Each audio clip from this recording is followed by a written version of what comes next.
വേണ്ടിയാണ്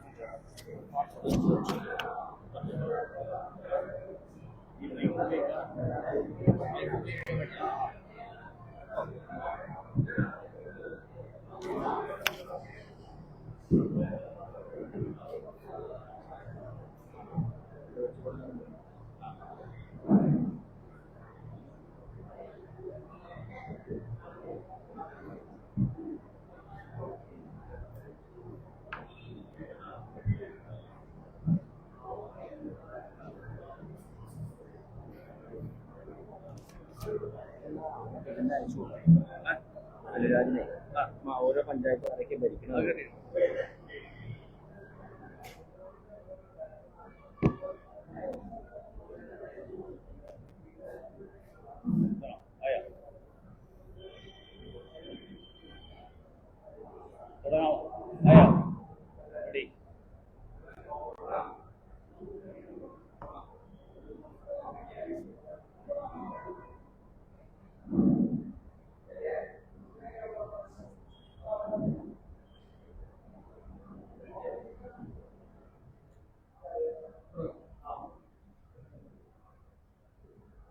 പാർലമെന്ററി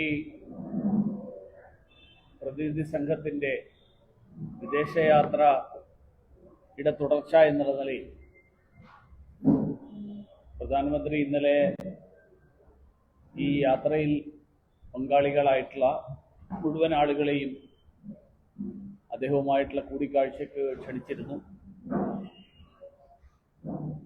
അത് കാരണം ഇന്ന് രാവിലെ നിലമ്പൂരിലെത്തണം എന്നുദ്ദേശിച്ചിരുന്നത് മാറി ഇന്ന് വൈകുന്നേരമായി. മാത്രമല്ല കഴിഞ്ഞ കുറേ ദിവസങ്ങൾ ഈ പാർലമെന്ററി സംഘത്തിൻ്റെ ഭാഗമായുള്ള യാത്രയിലായതുകൊണ്ട് നിലമ്പൂരിലെ പ്രചരണത്തിന് ഇന്നാണ് ആദ്യമായിട്ടെത്തുന്നത്. നിലമ്പൂരിലെ ഈ തെരഞ്ഞെടുപ്പ് ജനങ്ങളുടെ മേൽ അടിച്ചേൽപ്പിച്ച ഒരു ഉപതെരഞ്ഞെടുപ്പാണ്. കാരണം ഈ തെരഞ്ഞെടുപ്പ് ഉണ്ടാകാനുള്ള പശ്ചാത്തലം മുഖ്യമന്ത്രി ഭരിക്കുന്ന ആഭ്യന്തര വകുപ്പ്, ആ ആഭ്യന്തര വകുപ്പ് അധോലോകമാണ് എന്ന് പറഞ്ഞുകൊണ്ട്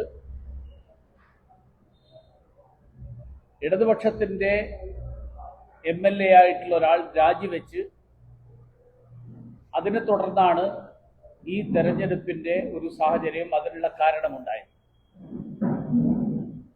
ജനങ്ങൾ വോട്ട് ചെയ്ത് വിജയിപ്പിച്ച MLA, അദ്ദേഹം പിന്തുണയ്ക്കുന്ന സർക്കാർ, അദ്ദേഹം പിന്തുണച്ചിരുന്ന മുഖ്യമന്ത്രി, ആ മുഖ്യമന്ത്രി ആഭ്യന്തര വകുപ്പ് ഉൾപ്പെടെ കൈകാര്യം ചെയ്യുന്ന മുഖ്യമന്ത്രി അധോലോകത്തിന്റെ നായകനാണ് എന്ന് ആരോപണം ഉന്നയിച്ചുകൊണ്ടാണ്, അതിൽ പ്രതിഷേധിച്ചുകൊണ്ടാണ് MLA സ്ഥാനം ഒഴിഞ്ഞത്. പക്ഷെ ഈ തെരഞ്ഞെടുപ്പിൽ ഈ പറഞ്ഞ വിഷയങ്ങളൊന്നും തന്നെ ചർച്ച ചെയ്യപ്പെടുന്നില്ല. കേരളത്തിലെ ജനങ്ങൾ ദിവസങ്ങളോളം ചർച്ച ചെയ്ത വിഷയമായിരുന്നു കേരളത്തിന്റെ മുഖ്യമന്ത്രി അധോലോകങ്ങൾക്ക് നിയന്ത്രണം കൈയാളുന്ന ആളാണ് എന്നുള്ള മുൻ MLA നിലവിലുള്ള സ്ഥാനാർത്ഥി കൂടിയായിട്ടുള്ള ആളുടെ ആരോപണം. അദ്ദേഹം തന്നെ അത് മറന്നു എന്നുള്ളതാണ് ഇപ്പൊ തെരഞ്ഞെടുപ്പിലുള്ള ഉന്നയിക്കപ്പെട്ടിട്ടുള്ള വിഷയങ്ങൾ. ആ വിഷയങ്ങളിലൂടെ കടന്നു പോകുന്ന ഒരാൾക്ക് തോന്നുന്നത് ജനകീയ വിഷയങ്ങളിൽ നിന്നെല്ലാം മാറി നിന്നുകൊണ്ട് കേരളത്തിൽ അടുത്ത വർഷം നടക്കാൻ പോകുന്ന നിയമസഭാ തെരഞ്ഞെടുപ്പിന്റെ സെമി ഫൈനലാണിത് എന്നാണ് മാധ്യമങ്ങൾ എല്ലാവരും പറയുന്നത്. പക്ഷേ കേരളം നേരിടുന്ന കാതലായിട്ടുള്ള പ്രശ്നങ്ങൾ, ആ പ്രശ്നങ്ങളിൽ നിന്നെല്ലാം അകന്നുകൊണ്ട് ഭീകരവാദികളുടെയും വർഗീയവാദ സംഘടനകളുടെയും ഒക്കെ പിന്തുണയ്ക്ക് വേണ്ടിയിട്ടുള്ള മത്സരം, ആ മത്സരമാണ് ഇപ്പോൾ ഈ തെരഞ്ഞെടുപ്പിന്റെ പ്രചരണത്തിന്റെ ഭാഗമായിട്ട് നടന്നുകൊണ്ടിരിക്കുന്നത്. ജമാഅത്തെ ഇസ്ലാമിയുടെയും PDPയുടെയും പിന്തുണയ്ക്ക് വേണ്ടിയിട്ടുള്ള മത്സരം. നമ്മൾ ഇന്നലെ കേട്ട ഒരു വലിയൊരു തമാശ, ബഹുമാന്യനായിട്ടുള്ള പ്രതിപക്ഷ നേതാവ് പറഞ്ഞത് ജമാഅത്തെ ഇസ്ലാമി മതരാഷ്ട്രവാദം ഉപേക്ഷിച്ചു എന്നാണ്. ഇത് എന്നാണ് നടന്നത് എന്നെങ്കിലും പ്രതിപക്ഷ നേതാവ് ഒന്ന് പറയണം. അദ്ദേഹത്തെ സ്വകാര്യമായിട്ട് വിളിച്ച് ജമാഅത്തെ ഇസ്ലാമിക്കാർ പറഞ്ഞതാണോ ഞങ്ങളുടെ നിലപാട് മാറ്റി എന്നുള്ളത്? ജമാഅത്തെ ഇസ്ലാമി ഇന്ത്യൻ ഭരണഘടനയെ അവഗണിക്കുകയും ദേശീയ താൽപര്യങ്ങൾക്കെതിരായിട്ട് നിൽക്കുകയും ചെയ്യുന്നു എന്ന് സത്യവാങ്മൂലം നൽകിയത് കോൺഗ്രസ് ഭരിച്ചിരുന്ന ഉമ്മൻചാണ്ടി സർക്കാരിന്റെ കാലത്താണ്. 2014 ജനുവരി 18 UDF സർക്കാർ കേരള ഹൈക്കോടതിയിൽ സമർപ്പിച്ച സത്യവാങ്മൂലം, ആ സത്യവാങ്മൂലത്തിൽ പറയുന്നത് ജമാഅത്തെ ഇസ്ലാമി ദേശീയ താൽപര്യത്തിനെതിരായിട്ട് ചിന്തിക്കാൻ പ്രവർത്തകരെയും അണികളെയും പ്രേരിപ്പിക്കുകയും ഇന്ത്യയുടെ ഭരണഘടനയ്ക്കെതിരായിട്ട് നിലപാടെടുക്കുകയും ചെയ്യുന്ന സംഘടനയാണ് എന്നാണ്. ശ്രീമാൻ രമേശ് ചെന്നിത്തല അന്ന് ആഭ്യന്തര വകുപ്പ് മന്ത്രിയായിരുന്നു. VD സതീശന്റെ പ്രസ്താവനയോട് രമേശ് ചെന്നിത്തല യോജിക്കുന്നുണ്ടോ എന്നറിയാൻ ഈ നാട്ടിലെ ജനങ്ങൾ ആഗ്രഹിക്കുന്നുണ്ട്. മാത്രമല്ല, ഇപ്പോ ഏറ്റവും ഒടുവില് ജമാഅത്തെ ഇസ്ലാമിയുടെ ആഹ്വാനം ടാറ്റയുടെ സ്റ്റുഡിയോ സ്റ്റോറുകൾ, ആ സ്റ്റോറുകൾ ബഹിഷ്കരിക്കണം എന്നുള്ളതാണ്. VD സതീശനും കോൺഗ്രസും ഈ കാര്യത്തിൽ എന്താ അവരുടെ നിലപാട്? അവർ ജമാഅത്തെ ഇസ്ലാമിയുടെ ഈ നിലപാടിനോട് യോജിക്കുന്നുണ്ടോ? ഇസ്രായേലുമായിട്ട് സഹകരിക്കുന്ന സ്ഥാപനങ്ങളെ ബഹിഷ്കരിക്കണം എന്നുള്ള ജമാഅത്തെ ഇസ്ലാമിയുടെ നിലപാട്, ആ നിലപാട് UDFന്റെ നിലപാടാണോ കോൺഗ്രസിന്റെ നിലപാടാണോ? അതോ ടാറ്റ ഗ്രൂപ്പിനെ ബഹിഷ്കരിക്കണം എന്നുള്ളതാണോ കോൺഗ്രസിന്റെ നിലപാട്? ഈ കാര്യങ്ങളിലൊക്കെ വ്യക്തത വരേണ്ടതുണ്ട്. അതല്ലാതെ VD സതീശൻ ഒരു സുപ്രഭാതത്തിൽ ജമാഅത്തെ ഇസ്ലാമി മതരാഷ്ട്രവാദം ഉപേക്ഷിച്ചു, അവരുടെ നയത്തിൽ മാറ്റം വന്നു എന്ന് പറഞ്ഞാൽ അത് അതേപടി തൊണ്ട തൊടാതെ വിഴുങ്ങാൻ നിലമ്പൂരിലെ ജനങ്ങൾ, ആ ജനങ്ങളുടെ ഓർമ്മശക്തിക്ക് ഒരു കുറവുമില്ല എന്നെങ്കിലും UDFന്റെയും കോൺഗ്രസിന്റെയും നേതാക്കന്മാർ മനസ്സിലാക്കണം. CPMന്റെ കാര്യത്തിൽ CPM ഇപ്പൊ PDPയെ ചേർത്ത് പിടിക്കുക. കാരണം നമ്മുടെ ഗോവിന്ദൻ പറഞ്ഞിരിക്കുന്നത്, MP ഗോവിന്ദൻ പറയുന്നത് PDP പീഡിത വിഭാഗത്തിന്റെ ശബ്ദമാണെന്നാണ്. അബ്ദുൽ നാസർ മദനി പറയുന്നത് വർഗീയതയല്ല എന്ന് ഇടതുപക്ഷ മുന്നണിയുടെ നേതാവ് പറയുമ്പോൾ അത് കേട്ടാൽ അബ്ദുൽ നാസർ മദനി പോലും ലജ്ജിച്ചു പോകും.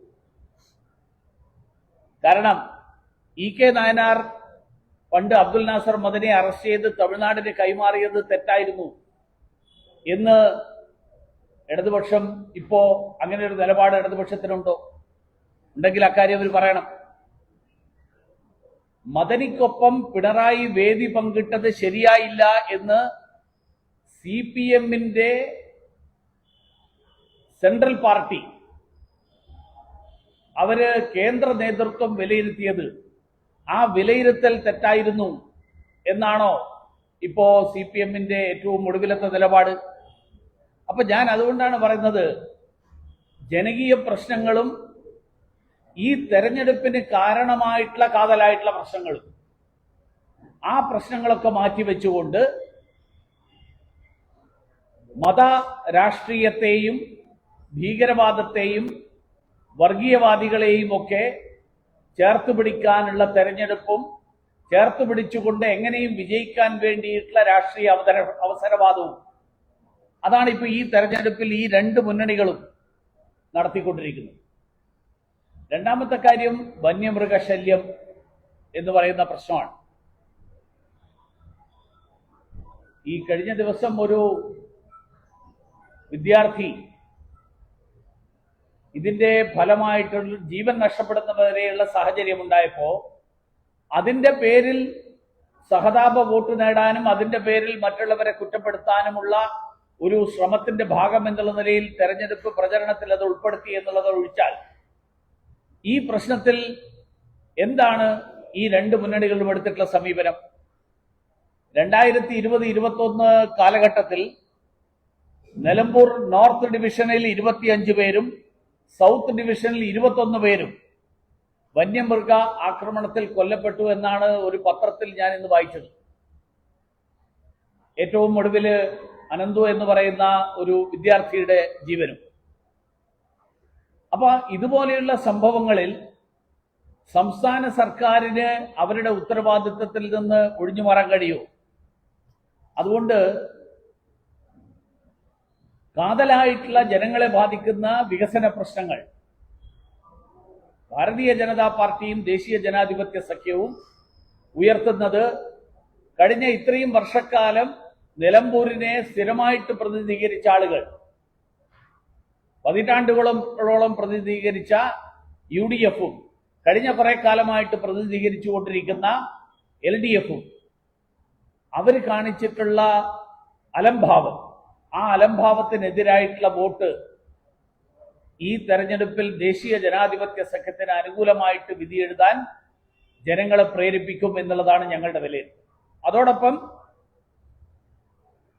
ഈ രാജിവെച്ച MLA അദ്ദേഹം ഉന്നയിച്ച കാതലായിട്ടുള്ള പ്രശ്നങ്ങൾ, ആ പ്രശ്നങ്ങളെ സംബന്ധിച്ച് ജനങ്ങൾ വിലയിരുത്തിക്കൊണ്ട് സംസ്ഥാനത്തിന്റെ മുഖ്യമന്ത്രി തന്നെ അധോലോകങ്ങൾക്ക് സംഘങ്ങൾക്ക് സംരക്ഷണം കൊടുക്കുന്ന ആളാണ് എന്നുള്ള ആരോപണം, ആ ആരോപണത്തെ വിലയിരുത്തിക്കൊണ്ട് ഈ രണ്ട് മുന്നണികളിൽ നിന്നും വ്യത്യസ്തമായിട്ടുള്ള ഒരു നിലപാട്, ആ നിലപാട് നിലമ്പൂരിലെ ജനങ്ങൾ കൈക്കൊള്ളണം എന്നുള്ള അഭ്യർത്ഥനയാണ് ഞങ്ങൾക്ക് നിലമ്പൂരിലെ സമ്മതിദായകരോടുള്ളത്. അതോടൊപ്പം വന്യമൃഗ ശല്യം പോലെയുള്ള പ്രശ്നങ്ങൾ, ഈ പ്രശ്നങ്ങളിൽ വളരെ ലാഘവത്വത്തോടു കൂടിയിട്ട് ഈ പ്രശ്നത്തെ സമീപിക്കുന്ന സംസ്ഥാന സർക്കാരിന്റെ നിലപാടിനോടുള്ള ജനങ്ങളുടെ വിയോജിപ്പ്, ആ വിയോജിപ്പ് കൂടി ഈ തെരഞ്ഞെടുപ്പിൽ പ്രകടിപ്പിക്കപ്പെടണം എന്നുള്ളതാണ് ദേശീയ ജനാധിപത്യ സഖ്യവും ഭാരതീയ ജനതാ പാർട്ടിയും ആഗ്രഹിക്കുന്നത്. അതുകൊണ്ട് ഹമാസ് പോലെയുള്ള ഭീകരവാദികളെ പിന്തുണയ്ക്കുന്നതിന് പകരം കേരളത്തിന്റെ വികസനത്തിന് വേണ്ടിയിട്ട് ശബ്ദമുയർത്തുന്ന ദേശീയ ജനാധിപത്യ സഖ്യത്തെ പിന്തുണയ്ക്കാൻ ഈ തെരഞ്ഞെടുപ്പിന്റെ അവസരം പ്രയോജനപ്പെടുത്തണമെന്നാണ് ജനങ്ങളോട് ഭാരതീയ ജനതാ പാർട്ടിയും ദേശീയ ജനാധിപത്യ സഖ്യവും അഭ്യർത്ഥിക്കും.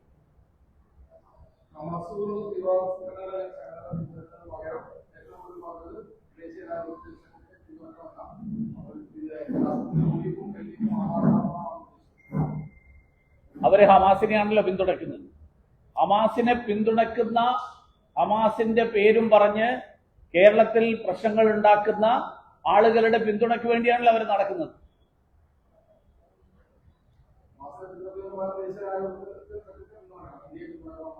തീർച്ചയായിട്ടും ഹമാസിനെ പോലെയുള്ള ഹമാസിനെ പിന്തുണയ്ക്കുന്ന ഭീകരവാദികൾ, ഹമാസിനെ പിന്തുണയ്ക്കുന്ന UDFന്റെയും LDFന്റെയും നിലപാട്, ആ നിലപാടിന് പകരം കേരളത്തിന്റെ വികസനത്തിന് വേണ്ടിയിട്ട് നിലപാടെടുക്കുന്ന ഭാരതീയ ജനതാ പാർട്ടിയും ദേശീയ ജനാധിപത്യ സഖ്യത്തെയും പിന്തുണയ്ക്കും.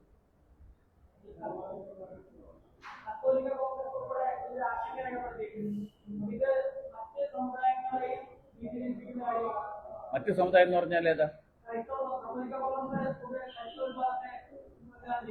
അതെ അതെ, കത്തോലിക്ക കോൺഗ്രസ് ക്രൈസ്തവ വിഭാഗത്തിന്റെയാണ്.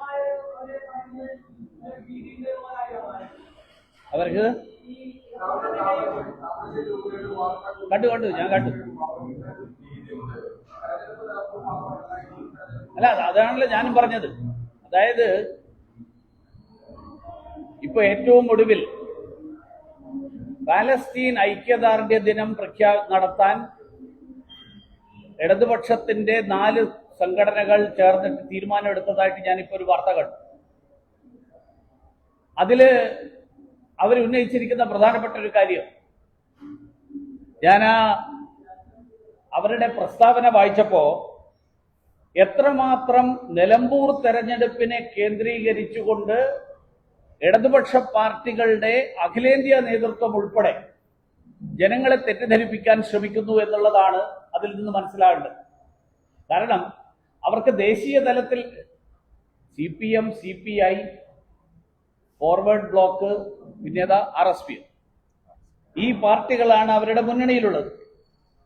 ഈ പാർട്ടികൾക്ക് വേറെ എവിടെയും ഒരു പ്രസക്തിയില്ല എന്നുള്ളതാണ് വ്യക്തമാകുന്നത്. അവർ പറയുന്നത് ഇന്ത്യ നിലപാട് മാറ്റണം, ഇന്ത്യ നിലപാട് മാറ്റിയിട്ട് പാലസ്തീനെ എതിർക്കണം എന്നാണ് അവർ ആവശ്യപ്പെടുന്നത്. ഇന്ത്യ പാലസ്തീൻ അനുകൂലമാണ് എന്ന് ഐക്യരാഷ്ട്രസഭയിലും പാർലമെന്റിലും കഴിഞ്ഞ 1948 മുതൽ ഇന്ന് വരെ ഇന്ത്യയുടെ നിലപാട് തുടർച്ചയായിട്ടുള്ള സ്ഥിരമായിട്ടുള്ള നിലപാടാണ്. കഴിഞ്ഞ വർഷം ഉൾപ്പെടെ ഈ വർഷം ഉൾപ്പെടെ ഐക്യരാഷ്ട്രസഭയുടെ പാലസ്തീന് വേണ്ടിയിട്ടുള്ള ദുരിതാശ്വാസത്തിന് വേണ്ടിയിട്ട് ഗവൺമെന്റ് ഇന്ത്യ ഏതാണ്ട് 50 കോടി രൂപയാണ് സംഭാവന കൊടുത്തിട്ടുള്ളത്. കഴിഞ്ഞ വർഷം കൊടുത്തു, ഈ വർഷം കൊടുത്തു, അതിന് മുൻപുള്ള കാലങ്ങളിൽ കൊടുത്തിട്ടുണ്ട്. 70 മെട്രിക് ടൺ ഇപ്പോ ഏറ്റവും ഒടുവിൽ അവിടെ ദുരിതാശ്വാസ പ്രവർത്തനത്തിന് വേണ്ടിയിട്ട് മരുന്നുകൾ അടക്കം നൽകി. പക്ഷേ ഈ ഇടതുപക്ഷം പറയുന്നത് ഇന്ത്യ ഇസ്രായേലുമായിട്ട് ചേർന്നുകൊണ്ടുള്ള സൈനിക നടപടിയിൽ നിന്ന് പിൻവാങ്ങണം. ഈ ഇടതുപക്ഷക്കാർക്ക് ഇന്ത്യ ഏതെങ്കിലും സ്ഥലത്ത് ഇസ്രായേലുമായിട്ട് ചേർന്നുകൊണ്ട് സൈനിക നടപടി കൈക്കൊള്ളതായിട്ട് കാണിക്കാൻ സാധിക്കുമോ? ഇല്ലെങ്കിൽ അവരിത് പിൻവലിച്ച് മാപ്പ് പറയണം. ജനങ്ങളെ തെറ്റിദ്ധരിപ്പിക്കുന്ന നിലമ്പൂരിലെ തെരഞ്ഞെടുപ്പിൽ 4 വോട്ടിന് വേണ്ടി ഇസ്രായേലിനെ പിന്തുണയ്ക്കുന്നവരാണ് കേന്ദ്ര സർക്കാർ എന്നുള്ള നട്ടാൽ മുളക്കാത്ത നുണ, ആ നുണയടക്കം പ്രചരിപ്പിച്ചുകൊണ്ട് ജമാഅത്തെ ഇസ്ലാമിയുടെ വോട്ട് UDF-ന് പോകുന്ന സാഹചര്യത്തിൽ ആ വോട്ട് തിരികെ പിടിക്കാൻ വേണ്ടിയിട്ട് മതരാഷ്ട്രവാദികളെ പിന്തുണച്ചുകൊണ്ട് ഇവർ രണ്ടുപേര് നടത്തുന്ന ഈ ചക്കളത്തി പോരാട്ടം അതല്ല നിലമ്പൂരിൽ വേണ്ടത്. നിലമ്പൂരിൽ വികസനമാണ് വേണ്ടത്.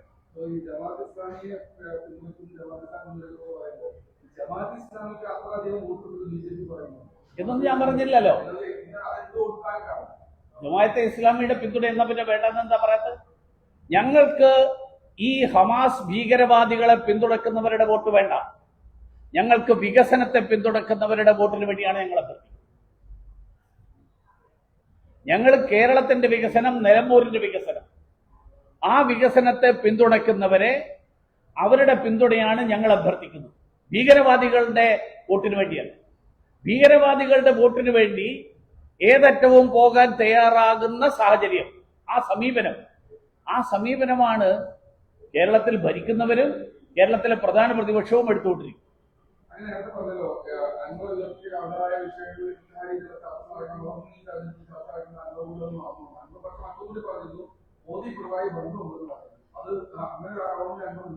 അത് തെളിയിക്കുമ്പോൾ അത് പ്രചരിപ്പിക്കട്ടെ, അതിന്റെ തെളിവ് ഹാജരാക്കട്ടെ. അല്ല അതുകൊണ്ടാ ഞാൻ പറഞ്ഞത് മോദിയും പിണറായിയും തമ്മിലുള്ള ബന്ധം നരേന്ദ്രമോദിക്ക് പിണറായിയുടെ ഒരു പിന്തുണയുടെ ആവശ്യമില്ല.